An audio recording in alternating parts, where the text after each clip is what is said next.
During our 85 coverage of the Unlimiteds, we also want you to be up to date on the Grand Prix circuit. And here's what happened recently in Miami, Florida. Thanks, Don. Earlier this year, Miami's Marine Stadium in Key Biscayne, Florida, was host of the 1985 Miami International Grand Prix. This was a 50-lap champ boat race. These plywood catamaran racing boats are about 18 feet long, weigh around 300 pounds, and race on a four-cornered one-mile course. They're powered by 2-liter, 122 cubic inch loop-charged outboard Mercury engines, which put out about 300 horsepower. This slow-motion footage clearly shows why these boats are called tunnel boats. They ride on a cushion of air, creating lift through deck design and air running through the tunnels, so that when in full acceleration, only the prop is in the water. Propelled by aviation fuel, champ boats can accelerate from a dead stop to 100 miles an hour in 5 seconds. They are capable of reaching speeds of over 125 miles an hour and can snap around a 180-degree turn with minimal deceleration. These well-balanced, highly developed boats tend to attract the most skillful drivers. Bill Siebold, builder of the most popular American-built champ hulls and a racing legend, had some comments about the handling and performance of these boats on the water. The real charm of a tunnel boat is the fact that they turn so well. As a matter of fact, they'll give you about 3 or 4 G's in the corners. They turn so hard. I broke several ribs many times testing. It was an international race with competitors from 7 different countries. Bill Siebold's son, Mike, was the youngest driver in the race and was just coming off a victory in the Bahamas Grand Prix in Nassau and was favored to win. But during the preliminary heats on Saturday, Mike and world champion driver John Hill of Great Britain collided in a turn, leaving both men with damaged hulls. The structure of Mike's boat was still good and he was able to run with a temporary patch. Damage to John Hill's boat was too extensive to be repaired. At the sound of the gun, Bill Siebold jumped to an early lead with Harmsworth Trophy winner John Jones of Wales following in second and the pack close behind. On the third lap, Swedish driver Peter Eriksson, in his first race of the season, flipped his boat at the first turn and the race was called to restart. At the restart of the race, Bill Siebold again took the lead, but the real battle was for second and third positions. John Jones again started off in second with Sweden's Bertil Wick in third. By the 10th lap of this 50-lap race, Wick had passed Jones and had moved into second place. Mike Siebold, coming on strong from behind, then passed Jones and moved into third.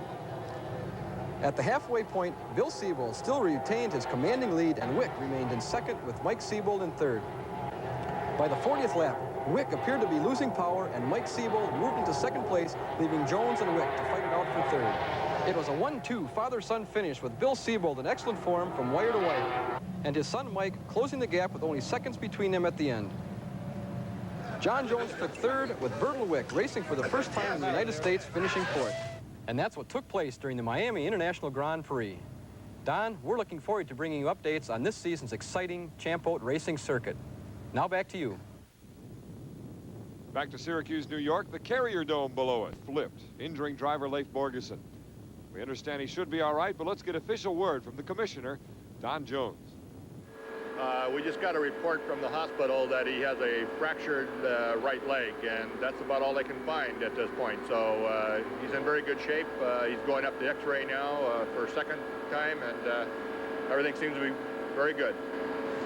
So we'll move on. The final heat coming up in just a few minutes. Stay with us.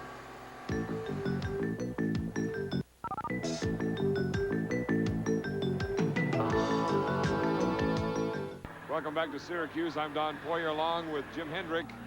You see the Oboy Alberta going in for the final, and of course that means Executone against the Budweiser. The two, Kropfeld and Scott Pierce, going head-to-head again. Here comes the rematch. Where do you want to be now in the start for something like this? Well, last time I was on the inside. I think I'm going to go to the outside this time. Get on the outside of Scott. I like running out there. Is it harder for him to see you when you're on the outside? Yeah, that's what I like it. Scotty, on the rematch, where do you want to be now on the start? Well, the inside's the fastest way around the racetrack, but I don't want to get caught up in traffic, so I'm going to go for an open hole. Good luck. Thanks a lot. We'll do her again.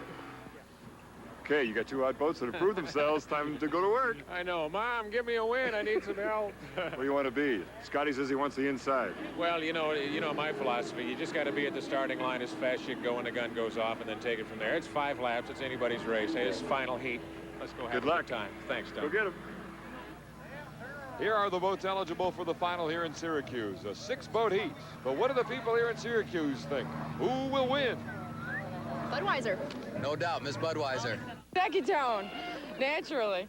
Budweiser. 3D printing. 7-Eleven. Executone! The Executone. I think Miss Budweiser.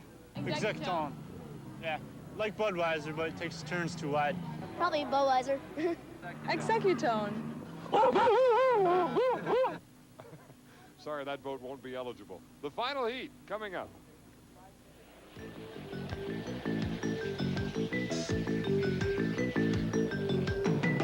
We have 6 votes for the final. You see them, the Budweiser, Executone, Telephones and Company. 6 votes healthy for the final heat. And here we go with a start. The final in Syracuse.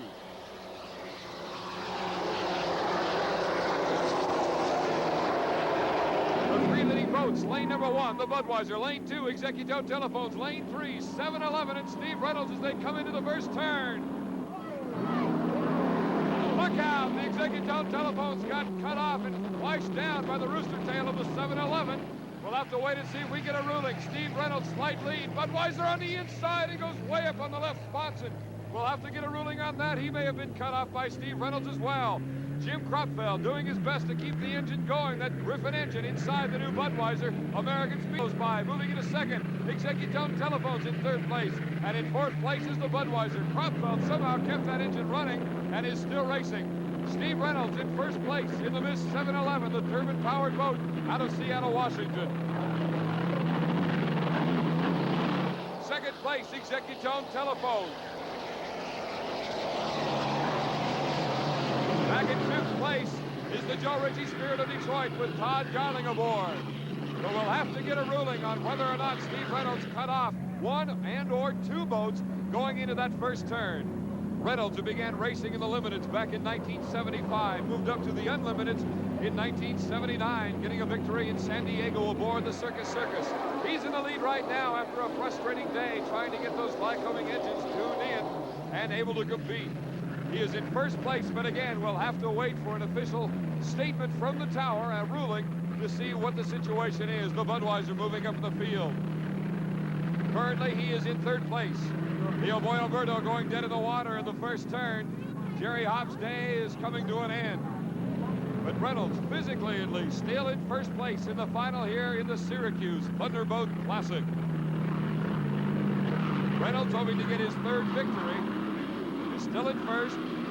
The winner last week in Miami is the Executone Telephones with Scott Pierce in 2nd place. Large lead now for Steve Reynolds ahead of Scott Pierce in the Executone Telephones. But again, we'll have to wait and see. The Budweiser in 3rd place, moving up against the Executone. You see the damage on the right fairing of the Budweiser. Badly beaten from the wall of water that it was buried by when it got cut off, evidently, allegedly, by the 7-Eleven. Executone Telephones, they've got problems. Scott Pierce dead in the water. Bill Worster, the owner of the Miss Executone Telephones. Meanwhile, here's the race. Steve Reynolds going past the Joe Ritchie Spirit of Detroit, lapping Todd Yarling as he comes around the left turn and comes down the main chute. All right, now we have just gotten word. Yes, the 7-Eleven has been disqualified. Steve Reynolds disqualified for cutting off the Executone Telephones and the Budweiser going into that first turn on lap number 1 here in the final. So that puts the Budweiser in 1st place as he nears the Executone Telephones. Scotty Pierce dead in the water. Reynolds has pulled off onto the infield now. He was black flagged by the official tower, and he'll sit this one out. So the Budweiser falling back at 1 point to 4th place after going through that wall of water is now back in 1st place, and Jim Kropfeld a chance to pick up victory number 11 as an unlimited hydroplane driver. Steve Reynolds still in the cockpit of the 7-Eleven down near the pits on the infield.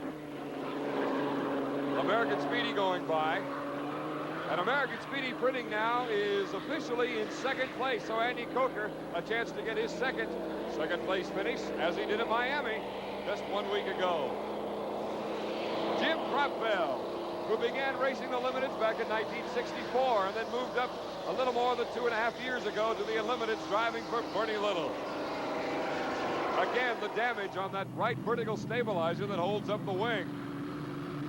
You really can't underestimate the power and the force of that water when you're moving at better than 150 miles per hour. You go into a wall of water with tons of water coming down on you.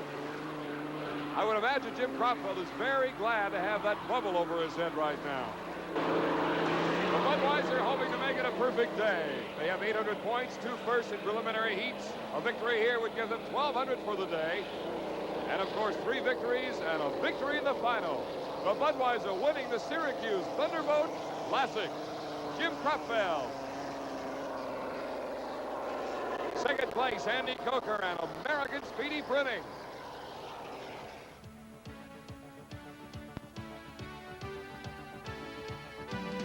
So the Budweiser gets number 1. American Speedy Printing is second. Joe Ritchie Spirit of Detroit third. Executone Telephones fourth, but they are now the new national points leader with 1,500 points for 2 races. Let's go down to the winner's circle and hear from the Budweiser camp.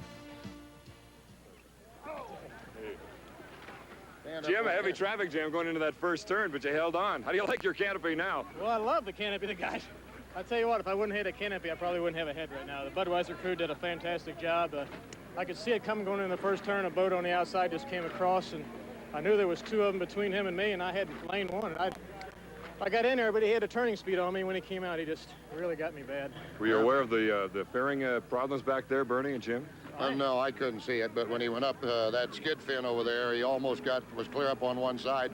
Steve Reynolds is a very good driver, and we've done the same thing to Steve unintentionally, and he damn well didn't do it intentionally. No, he didn't look. He didn't know I was there. I think he thought he had the inside track, and I snuck up there and hung on. And well, regardless, it's 52 victories for you and number 11 for you, Jim. Congrats. That's great. It feels great.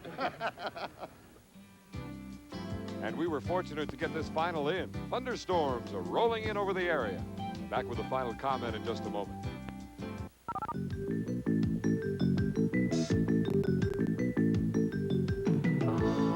Final day today. We had the scare when Leif Borgeson and the Kenny Toyota Volvo flipped, but we're happy to hear that Leif is going to be all right. And of course, we had the excitement, Jim, of Heat 2 when we had deck-to-deck racing with Executone Telephone and the Budweiser. And the big surprise is that Bernie Little and the driver, Jim Cropfield, said, hey, we're not going to use Miss Budweiser in the next race in Detroit. We're going to send it back to Seattle. We're going to try to repair it, make it run better, and we're going to bring out the old sled. And I thought that was a big surprise. Okay. Well, that's it from Onondaga Lake here in Syracuse, New York. For Jim Hendrick, I'm Don Poyer. Thanks for joining us, and we'll see you again. A promotional fee has been paid by Hertz Penske Truck Rentals.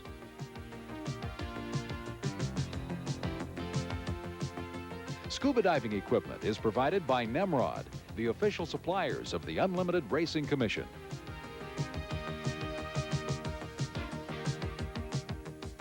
The Syracuse Thunderbolt Regatta has been brought to you by Ford and your local Ford dealer. And by the new Napa Advantage muffler. It puts rust at a disadvantage.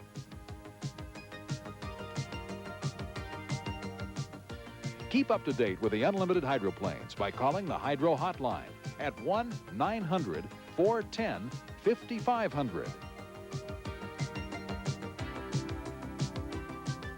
If you'd like to purchase a VHS video cassette of this program, send a check or money order for $19.95 to the Unlimited Racing Commission, 901 Occidental South, Seattle, Washington, 98134.